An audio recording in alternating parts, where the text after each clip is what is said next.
Hi, welcome to Rewind the Timeline, Episode 2. This is the podcast that is brought to you by thetimelinemachine.com. I am your host, the Timeline King, and in this podcast, we go back and take a look at anniversaries that have happened in the previous week, whether it's like 10 years, 25 years, 50 years, etc. So, let us begin. Okay.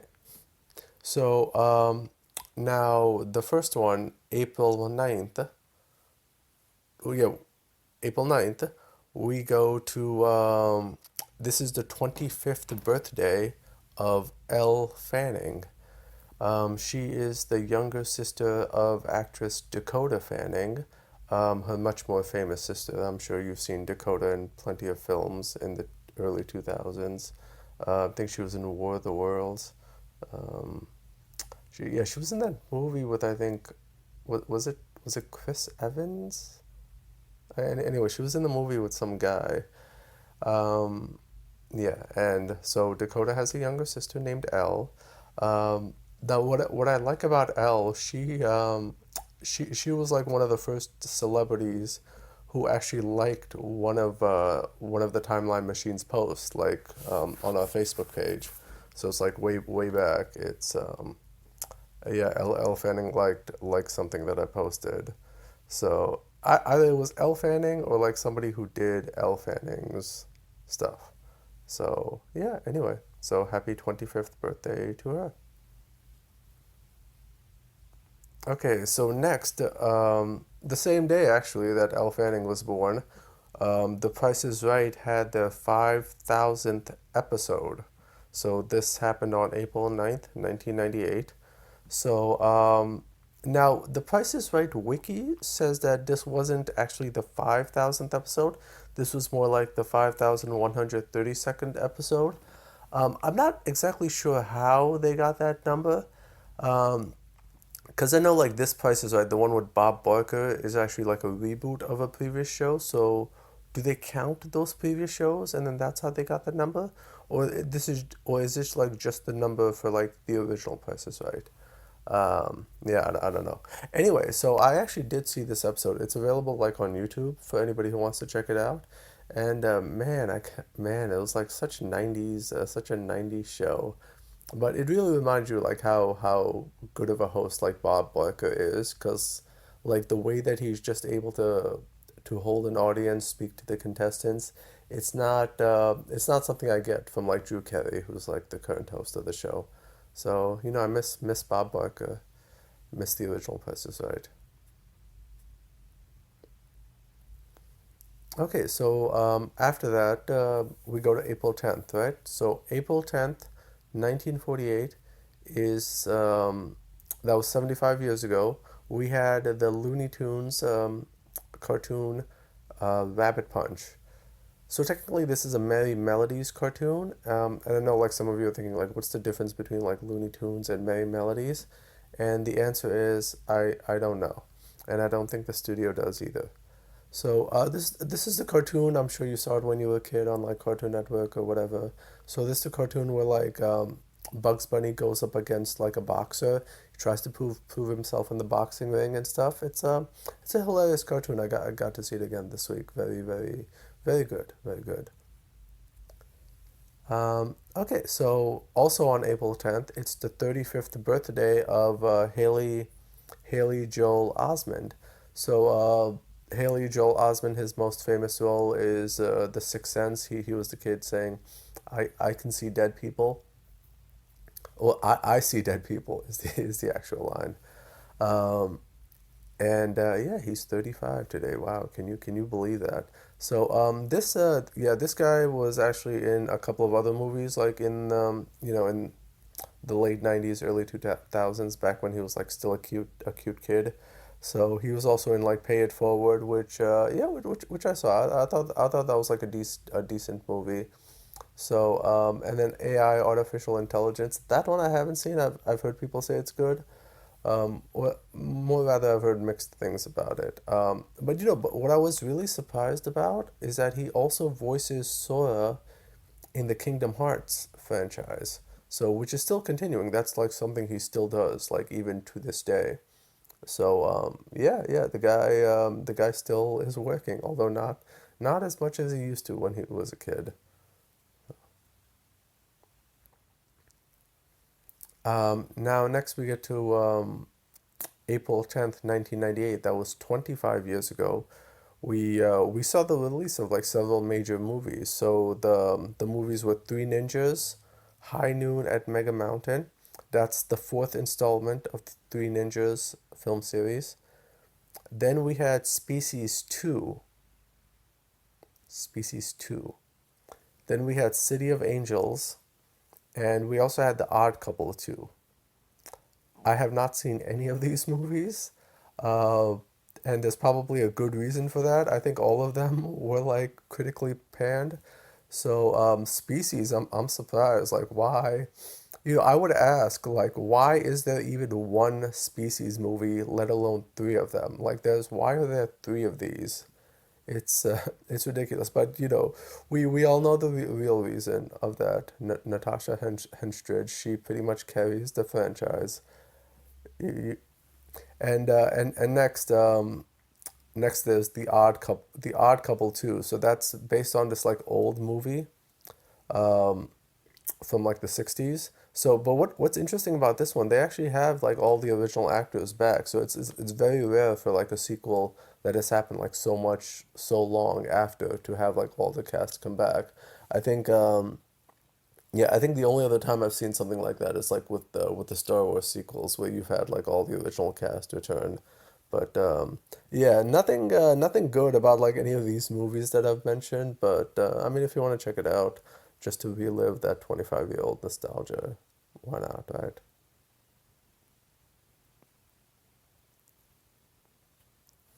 Okay, so next one we get to April 11th. We have April 11th, 2013. So this was like 10 years ago. This is the death of Jonathan Winters. So Jonathan Winters was like a famous comedian. He was like all one of the most famous comedians in like 50s, 60s, 70s, 80s. So yeah, he died in California at the age of 87. So he lived a good life, like, you know. Um, one thing I learned that he was actually the inspiration for like Robin Williams, and he was like a good friend of Robin Williams. So, and Robin Williams committed suicide like a year after this. So, it made me think like, was there any connection between like losing one of his close friends, and maybe did that end up putting Robin Williams into like a downward spiral? Yeah, but I mean, it's stuff that's not good to think about. So I was actually introduced to Jonathan Winters when I was a kid. He was a guest star on an episode of Scooby Doo, the new Scooby Doo movies. So that's how I got to know him and his comedic styles. I was also surprised to find out that he is also the voice of Grandpa Smurf on the Smurfs cartoon, and he also played that role in the movies. So yeah, he's a good comedian, and he's had a good career. And he passed away 10 years back.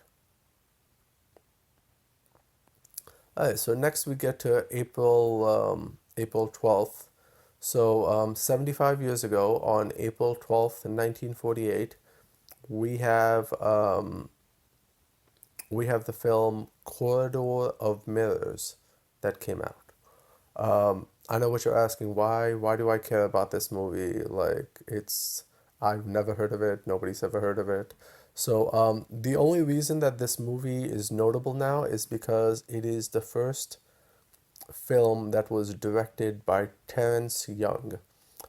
Terrence Young would later become famous for directing the first James Bond movie, Doctor No. He also directed the sequel, From Russia with Love.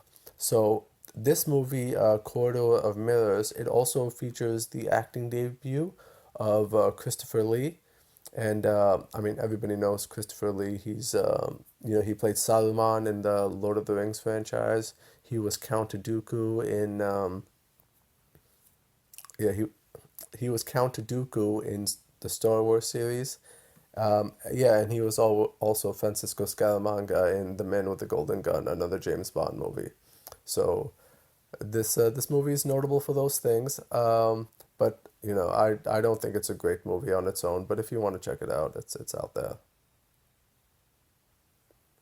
Okay, so next up, also April 12th. This is 10 years ago, April 12th, 2013. We have the TV show Da Vinci's Demons, which premiered on the Starz network. Da Vinci's Demons ran for 3 seasons and 28 episodes in total. This show is available for free to watch on Tubi, so if you want to check it out, you can watch it. I watched the first 5 episodes of this, and my God, I do not, and I cannot even begin to tell you like what the show is about. I don't get it at all. Okay, so I think what from what I can best try to gather, so Da Vinci, who when we look back we think as like an old grizzled gray guy, he's like a 25-year-old in the show, and he's like, I guess he's trying to figure his life out or whatever. Like he's trying to convince people to buy his inventions, but then there's some kind of like conspiracy that's going around him, and Da Vinci also ends up meeting like some famous people. Like he meets Vlad the Impaler in this, like Dracula, and yeah, I mean, again, it's just very hard for me to like explain what the show is about because I don't get it. Um, but Laura Haddock is in it. So Laura Haddock, she would become famous later for being Star-Lord's mom in the Guardians of the Galaxy franchise. So that was one thing I noticed right away. But yeah, I mean, there's not a lot I can recommend in watching this show, but it is available for free to watch on Tubi if you want to check it out. Also, 10 years ago, April 12th, 2013, we had the release of the following movies. We had Scary Movie 5, which is the fifth movie in the Scary Movie franchise. It's also the last movie, so that's yeah, I guess that goes to that goes to show you probably shouldn't watch it. Um, the only like scary movies I liked were like the first one, the second one. I thought kind of like after that franchise, it just kind of becomes a self-parody, given that the series is already a parody. It basically just diminishes in quality. Don't watch number five. Now, aside from that, there's also the movie 42, which stars Jackie Robinson as which is the story of Jackie Robinson. It's and Chadwick Boseman plays Jackie Robinson in this. Now, the number 42 is interesting because it's the only number that's been retired in like all of baseball. So nobody else is allowed to wear that number except for Jackie Robinson. Um, Now I saw this movie. I think it does a good job of like depicting Jackie Robinson's struggles, especially in an era where like racism and segregation were prominent. And like Chadwick Boseman obviously pulls a great performance. Uh, it's interesting how many like great black characters like Boseman has played in his career. He was Black Panther's Thurgood Marshall.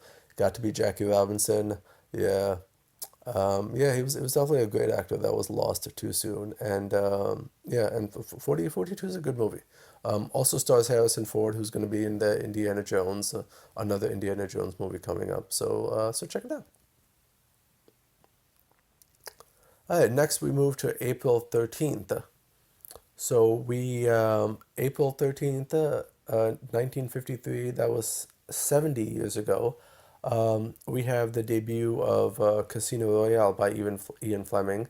This is the first James Bond novel, and it is the debut of the James Bond character, who, as we all know, is like world famous now. He's been in a bunch of movies and stuff. So yeah, Casino Royale was first published on this day. We usually do like 25, 50, 75 year, but I'm a big James Bond fan, so I always got to acknowledge it. And I like the 70 years of 007. So it all began on this day 70 years ago. Now Casino Royale, it's one of the few Bond books that has been adapted more than once. So this one has actually been adapted three times.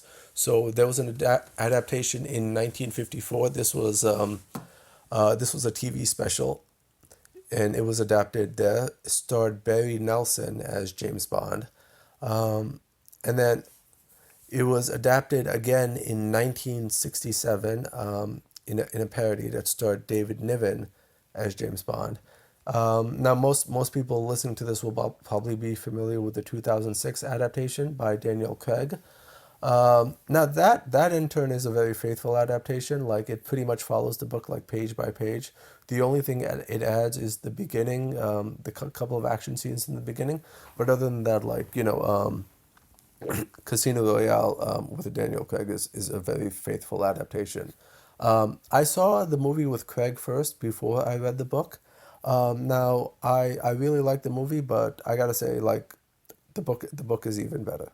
So if you like the movie, you'll really love the book. It's just it just like really hits it just really hits at you and reading this you can definitely understand why people fell in love with the James Bond character and wanted to get more adventures of him. And it's not a long book as well. I was able to finish it in like a day or two. So check it out and happy 70 years to James Bond.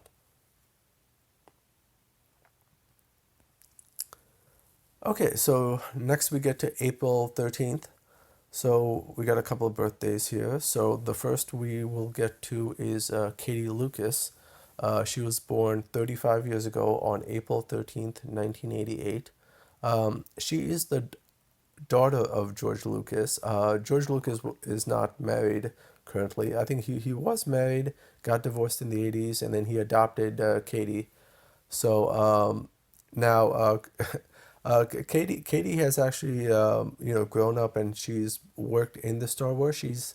She's appeared as like an extra in like all the Star Wars prequels, and she was also an episode writer for like several episodes of like Star Wars: The Clone Wars. So I'm sure there's probably some nepotism involved, but a lot of those episodes that she has written are considered fan favorites. So to take that for what you will. Happy 35th birthday to her. The next, we also have the 35th birthday of Allison Williams, who was born the same day as Katie, April 13th, 1988. Um, Allison Williams, she's known for the movies Get Out, The Perfection, Megan, which recently came out. She was also in the HBO TV show Girls. Uh, the first thing I saw her in was Get Out, and right away I was thinking, wow, she's really like one of the most beautiful actresses like I've ever seen in my life. Um, and so I saw her again recently in the movie Megan, which and she does a really good job of like showing how like distant how like distant she has become from from like technology dependent. She's become like a little too technologically dependent in that. And I think that was the whole idea of Megan, just to show like we've become so dependent on technology, like we're just using it to solve up all our problems instead of just trying to focus on like real human interaction. So yeah, happy 35th birthday to her. Okay, so the next thing, this was 25 years ago on April 13th, 1998. We have the debut of the TV show Love Boat, The Next Wave. Uh, Now, there was an original Love Boat show that aired in the 70s from 1977 to 1986. So this was basically like a revival, next generation type show. Um, it only lasted for two seasons and 25 episodes. So I guess it wasn't that good. Also aired on the UPN, so I don't even know how many people watched it, even if it was good. UPN wasn't exactly high in the ratings at that time either. Um, you know, So yeah, I mean, I've never seen it, but I guess if you're a fan of The Love Boat and you've never heard of the show, why don't you check it out? The show stars Phil Morris, who I know was Jackie Childs on Seinfeld. So yeah, I guess check it out for him.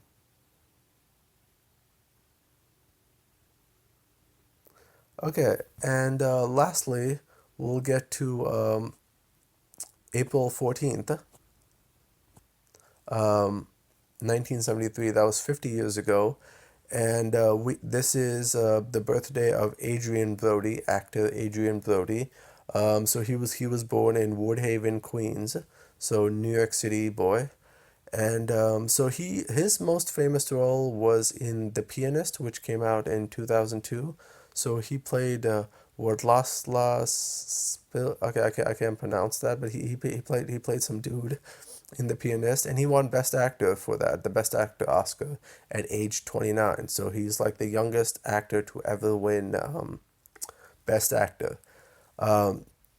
So, and what I know him as, I saw him in the movie King Kong, back in like 2005. So he was, yeah, and I felt like he was a good actor in that. Now, no, I mean, but what I wonder though, this actor hasn't really done much since then. He was in like Predators, but that's it. Like, you would think that somebody who won the Best Actor would have been in like a lot more things, but yeah, I guess for whatever reason it didn't happen. So, and that's it. So there wasn't really any other anniversaries for April 15th. So we covered from April 9th until April 15th. So, yeah, and so April 15th, as we all know, is tax day. Although I think this year they're pushing it to April 17th. So yeah, you can check it out then. Well, since I got a couple of minutes, I can tell you about what's going on in my life. I did have a chance to see a few movies this week. So, the first movie I saw the Super Mario Brothers movie. Now this is one of those movies where it has a low critic score, but it has like a high audience score. So going into it, I wasn't exactly sure. Like, okay, who do I believe? Do I believe like the critics who say it's bad, or the audiences who say that it's good? And yeah, and when I went to see it, I was like, I mean, let's see what it has. So it has like a 58% on Rotten Tomatoes, right? Which, yeah, yeah, I mean, it's kind of low. Like anything between like 66% is like a Rotten score. So, and let's see what the audience score is for this one. What does it have? Anyway, while I look that up, so oh yeah, yeah, yeah, 96% audience score. Uh, now going into it, I would say like the story is just like very basic. There's nothing special about the story. It's just a generic like oh, guy travels to a faraway land and has to fight the monster. It's something that you would see in like Wizard of Oz or Alice in Wonderland. Um, so there's nothing really special about the story. It has like a paper thin plot. There's no depth to the characters, nothing like that.